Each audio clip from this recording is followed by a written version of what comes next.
आज की ये कहानी जो मैं आपको सुनाने जा रहा हूँ, ये कहानी बहुत ही ज्ञानवर्धक कहानी है। जो लोग इस कहानी को पूरे मन से और दिल से सुनते हैं, उसके घर में कभी भी कोई क्लेश उत्पन्न नहीं होगा। उसके घर में हमेशा सुख और शांति बनी रहेगी। उसके घर में माता लक्ष्मी का सदैव आगमन रहेगा। ये तो आपने सुना ही होगा कि जिसके घर में रोज झगड़े होते हैं, रोज क्लेश होते हैं, उस घर में कभी भी बरकत नहीं होती। उस घर में कभी माता लक्ष्मी का आगमन नहीं होता। और जिसके घर में सुख शांति होती है, उसके घर में सुख समृद्धि की आगमन होती है और माता लक्ष्मी का निवास उसके घर पे सदा बना रहता है। इस कहानी को सुनने के बाद हमको ये पता चल जाएगा कि हमें घर में लड़ाई झगड़े क्यों नहीं करना चाहिए, और जिसके घर में लड़ाई झगड़े होते हैं वह उन झगड़ों को कैसे रोक सकता है। क्योंकि घर में सुख शांति का होना बहुत जरूरी है। क्योंकि जहाँ सुख शांति होता है वहीं माता लक्ष्मी निवास करती हैं। जहाँ क्लेश उत्पन्न होते हैं, लड़ाई झगड़े उत्पन्न होते हैं, वहाँ माता लक्ष्मी का वास नहीं होता। वहाँ पर दुख और दरिद्रता का निवास होता है। हो सके तो इस कहानी को पूरा सुने। यह कहानी आपके जीवन में बहुत सारी सीख देंगी। यह बहुत ही ज्ञानवर्धक कहानी है, इसे जरूर सुने। एक मोर और मोरनी की कहानी। इससे पहले कि आप हमारी कहानी में खो जाएं, चैनल को सब्सक्राइब करके बेल आइकन को प्रेस करना ना भूलें। चलिए कहानी शुरू करते हैं। एक जंगल में एक मोर और मोरनी रहते थे। मोर और मोरनी बहुत ही हंसी खुशी जंगल में रहा करते थे। एक दिन मोरनी मोर से कहती है कि पिया जी, हमें यहाँ से चलना चाहिए। हमें वहाँ चलना चाहिए जहाँ हमारे समाज के लोग रहते हैं। काफ़ी सारे मोर और मोरनी रहते हैं, हमें वहाँ चलना चाहिए।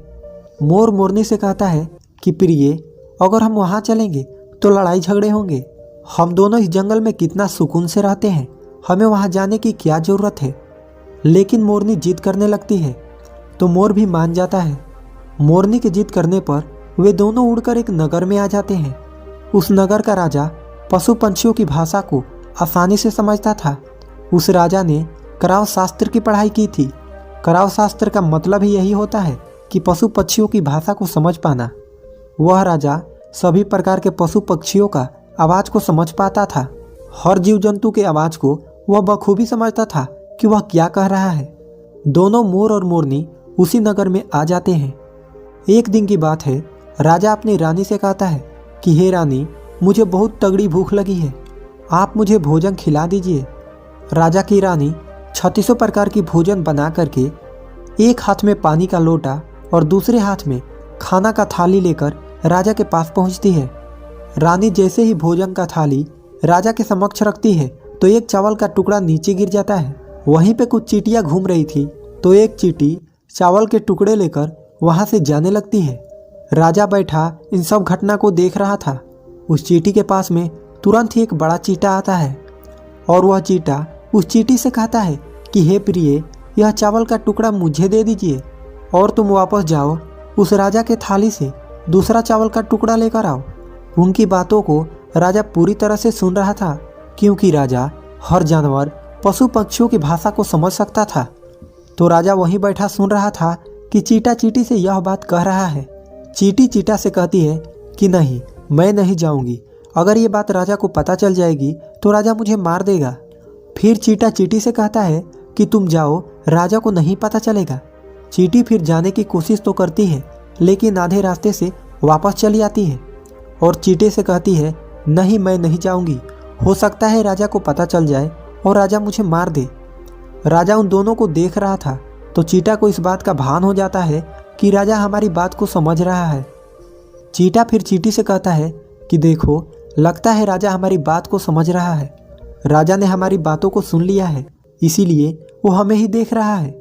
चींटी चींटा से कहती है अगर राजा ने हमारी बातों को सुन लिया है, अगर ये बात राजा किसी और को बताएगा तो उसी समय पत्थर का बन जाएगा। राजा चींटा और चींटी की बात को बखूबी सुन लेता है और समझ लेता है। राजा इस बात को सुनकर हंसने लगता है। राजा को हंसी आने लगती है। जैसे ही राजा को हंसी आती है, उधर राजा की रानी रसोई से बाहर आती है। वह जैसे ही रसोई से बाहर निकलती है, राजा उसे हंसता हुआ दिखाई देता है। रानी राजा को हंसते हुए देखकर सोचने लगती है कि शायद मुझसे कोई गलती हुई है, इसीलिए राजा साहब हंस रहे हैं। रानी राजा के पास आती है और कहती है कि हे महाराज, क्या मुझसे कोई पाप हुआ है? क्या मुझसे कोई गलती हुई है कि आप इतने जोरों से हंस रहे हैं? राजा रानी से कहता है कि नहीं नहीं, ऐसी कोई बात नहीं है, मुझे बस यूं ही हंसी आ गई। रानी जिद करने लगती है और कहती है, आपको मुझे बताना पड़ेगा कि आप क्यों हंस रहे थे। राजा बार बार मना करता है क्योंकि राजा को पता था, क्योंकि चींटी ने कहा है कि अगर मैं चींटी वाला बात किसी को बताऊंगा तो मैं पत्थर का बन जाऊंगा। इसीलिए राजा रानी को ये बात नहीं बताना चाहता था। लेकिन रानी बार बार जिद करती है और कहती है कि आपको मुझे बताना ही पड़ेगा कि आप क्यों हंस रहे थे। अगर आप मुझसे सच्चा प्रेम करते हैं, अगर आप मुझे अपना रानी समझते हैं, तो आपको ये बताना पड़ेगा कि आप क्यों हंस रहे थे। अब राजा बड़ा ही धर्म संकट में पड़ जाता है। राजा सोचता है, अगर मैं ये बात रानी को बताऊंगा तो मैं पत्थर का बन जाऊंगा, और फिर सोचता है अगर मैं नहीं बताऊंगा तो रानी का विश्वास खत्म हो जाएगा। रानी बहुत जिद करने लगती है। कहते हैं ना कि तिरिया हट और बाल हट बहुत तगड़ी होती है, इन दोनों हट से हमेशा बच के रहना चाहिए। रानी के तिरिया हट के सामने राजा को झुकना पड़ता है और राजा रानी से कहता है कि ठीक है, अगर ये बात मैं आपको बताऊंगा तो बाद में आपको पछताना पड़ेगा। रानी कहती है कि अभी तो आप कह रहे थे कि कोई बात नहीं है, अभी आप कह रहे हैं कि मुझे पछताना पड़ेगा। रानी कहती है कि जरूर कोई तगड़ी बात है, और रानी और ज़्यादा जिद करने लगती है। तब राजा कहता है, ठीक है, अगर आप नहीं मान रही हैं तो चलिए मैं किसी जंगल में आपको ये बात बताऊंगा। राजा रानी रथ पे सवार होकर के जंगल के लिए निकल जाते हैं। जैसे ही वो घंघोर जंगल में पहुंच जाते हैं, तब राजा सारी बात रानी को सुनाने लगता है। जैसे ही राजा थोड़ी थोड़ी बात रानी को सुनाते गया, वैसे वैसे वो धीरे धीरे पत्थर का बनता गया। जैसे राजा आधी बात रानी को सुनाई, वो आधा पत्थर का हो गया। राजा फिर रानी से कहता है, हे रानी, मैं धीरे धीरे पत्थर का बनता जा रहा हूँ, तुम बाद में बहुत पछताओगी। रानी कहती है कि हे राजा साहब, हे महाराज, थोड़ी सी बात बची है, आप उसे भी सुना दीजिए। राजा पूरी बात बता देता है और राजा पूरा पत्थर का बन जाता है। रानी की इस जिद के कारण राजा पूरा पत्थर का बन जाता है। रानी पूरा रोने लगती है। रानी उस पत्थर को हिलाने की कोशिश करती है, लेकिन भारी भरकम पत्थर कैसे हिला पाती, क्योंकि राजा बहुत ही भारी था। राजा पत्थर का बन जाता है और उधर रानी सर पटक कर रोती है, छाती पीटती है, बिलाप करती है, हर किसी जीव जंतु से सहायता के लिए गुहार करती है। इन सब कहानी को मोर और मोरनी बखूबी देख रहे थे, अपनी आंखों से देख रहे थे। रानी के बिलाप को देखकर मोर और मोरनी को दया आ जाता है। मोर मोरनी से कहता है कि प्रिय, ये होता है तिरिया हट। आपकी इसी तिरिया हट की वजह से हम उस जंगल में कितना खुशी खुशी रह रहे थे, वहाँ से हम यहाँ चले आए। मोरनी मोर से कहती है कि प्रिय, ये रानी बहुत दुखी हो रही है, हमें इसकी सहायता जरूर करनी चाहिए। ये इतना बिलाप कर रही है, इसकी ज़्यादा तो सहायता हम नहीं कर सकते, लेकिन कम से कम इसको धीरज तो दे ही सकते हैं, यानी इसको विश्वास तो हम दिला ही सकते हैं। यही सोचकर मोर और मोरनी उस रानी के पास जाते हैं और जाकर के रानी से कहते हैं कि रानी साहिबा, जो हुआ वो तो गलत हुआ, लेकिन आप जरा धीरज रखिए, अपने आप को थोड़ा संभालिए। आपके पीछे पूरा राज्य है, राजा तो पत्थर का हो चुका है, अब आपके राज के कारोबार आपको ही संभालना है। रानी मोर मोरनी के बात सुनने के बाद कहती है कि भाई मोर मोरनी, मैं अपने आप को कैसे संभालूं, क्योंकि अब तो मेरा संसार ही उजड़ गया है, क्योंकि मेरा पति परमेश्वर पत्थर का बन चुका है। अब मैं क्या करूं? रानी की यह बात सुनते ही उधर मोरनी के मुख से यह निकल जाता है कि राजा पत्थर के कैसे हो गए। राजा तो इंसान थे, अच्छे भले थे, लेकिन ये पत्थर के कैसे हो गए। रानी वही बात बताने लगती है जो राजा ने चींटी वाली बात रानी को बताई थी। रानी वही बात मोर और मोरनी को बताने लगती है और रानी भी धीरे धीरे करके पत्थर का बन जाती है। और जब रानी पत्थर की हो जाती है और राजा तो पत्थर का हो ही चुका था, जब दोनों पत्थर के हो जाते हैं, उधर मोर मोरनी को चिंता सताने लगती है। उधर मोर और मोरनी बहुत दुखी हो जाते हैं। मोर मोरनी को यह चिंता सताने लगती है कि यह विपत हम पे भी आ सकती है। मोर मोरनी को यह बात सताने लगती है कि यह विपत हम पे भी आ सकती है, क्योंकि राजा भी उसी चींटी वाले बात से पत्थर का हो चुका है और रानी भी उसी चींटी वाले बात से पत्थर का हो चुकी है। मोर मोरनी से कहता है कि हम पर भी ये खतरा मंडरा रहा है, क्योंकि तुम स्त्रियों से कोई भी बात छिपती नहीं है। मोरनी मोर से कहती है कि पिया जी, यहाँ से हम दूर चलें क्या। मोर मोरनी से कहता है कि हे बेवकूफ़, दूर जाने से क्या फ़ायदा है, यह संकट तो धरती के किसी भी कोने में हमारा पीछा नहीं छोड़ेगा, ये खतरा तो हमेशा हमारे ऊपर मंडराते रहेगा। अगर जाने अनजाने में भी हमारे मुख से यह निकल गई तो हम भी पत्थर का बन जाएंगे। इसी बात को लेकर मोर और मोरनी बहुत दुखी हो जाते हैं, बहुत चिंतित हो जाते हैं। रात दिन उनको यह दुख खाया जाता। यह सोचकर वह ना भोजन करते और ना चैन से सोते। बस रात दिन उनको यही दुख सताती, यही टेंशन रहता कि कहीं यह बात हमारे मुख से निकल ना जाए। यदि हमारे मुख से यह बात भूल कर भी निकल गई तो हम दोनों पति पत्नी पत्थर का बन जाएंगे। यही सोचकर मोर ने दिमाग लगाया कि यदि मैं सारे चींटियों को ख़त्म कर दूं तो ये सब खत्म हो सकता है, क्योंकि सारा काराधारा तो चींटियों का है। मोर मोरनी से कहता है कि प्रिय, अगर हम सृष्टि से सभी चींटियों को ख़त्म कर दें तो ये संकट भी समाप्त हो जाएगा। मोर मोरनी इस बात से राजी हो जाते हैं और सभी चींटियों को मारकर खाना शुरू कर देते हैं। मोर और मोरनी का इतना आतंक हो गया था कि सभी चींटियां डर के मारे और बिल खोद के धरती के अंदर जाके छिप गई। मोर और मोरनी ऐसी निगरानी रखते कि उन्हें जहाँ भी चींटी दिखती तुरंत दबोच लेते। कोई भी चींटी मोर और मोरनी के इस आतंक की वजह से बाहर ही नहीं आते थे। सभी चींटियों ने जमीन के अंदर अपना बिल बनाना शुरू कर दिया और जमीन के अंदर ही जाकर बैठ जाती। काफ़ी समय बीतने के बाद चींटियों को भूख सताने लगी, क्योंकि भोजन तो बिल में मिलता नहीं, भोजन तो बाहर मिलता है। अब जैसे भोजन लेने के लिए चींटी बाहर आती, मोर उसे दबोच लेता और उसे जान से मार देता। एक चींटी और एक चींटा बिल के अंदर भोजन के मारे तड़पते हुए श्री हरि विष्णु का जोरदार भजन करने लगे। भक्ति करते करते उन्हें यह भी मालूम नहीं था कि वह कहाँ है कहाँ नहीं है। वह घंघोर तपस्या में लीन हो गए। अंत में जाकर श्री हरि विष्णु उन्हें दर्शन देते हैं और भगवान विष्णु कहते हैं कि चींटी चींटा, जो तुम्हें मांगना है मांग सकते हो, हम तुम्हारे भक्ति से प्रसन्न हैं। क्योंकि चींटा और चींटी ने निरंधार भक्ति की थी, न ही कोई जल ग्रहण किया और न ही कोई अन्न। इसीलिए भगवान विष्णु बहुत जल्दी प्रसन्न हो गए और आकर कहने लगे कि हे चींटा चींटी, जो तुम्हें मांगना है मांग सकते हो, हम तुम्हारे भक्ति से बहुत प्रसन्न हैं। उधर चींटा और चींटी न जाने कितने दिनों से भूखे और प्यासे थे। दोनों एक ही बात कहते हैं कि हे प्रभु, अगर आप हमें वर देना चाहते हैं तो हमारे पेट में गांठ लगा दीजिए। उन्होंने सोचा, अगर हमारा पेट ही नहीं होगा तो हम बाहर क्यों जाएंगे और मोर मोरनी हमें नहीं खाएंगे।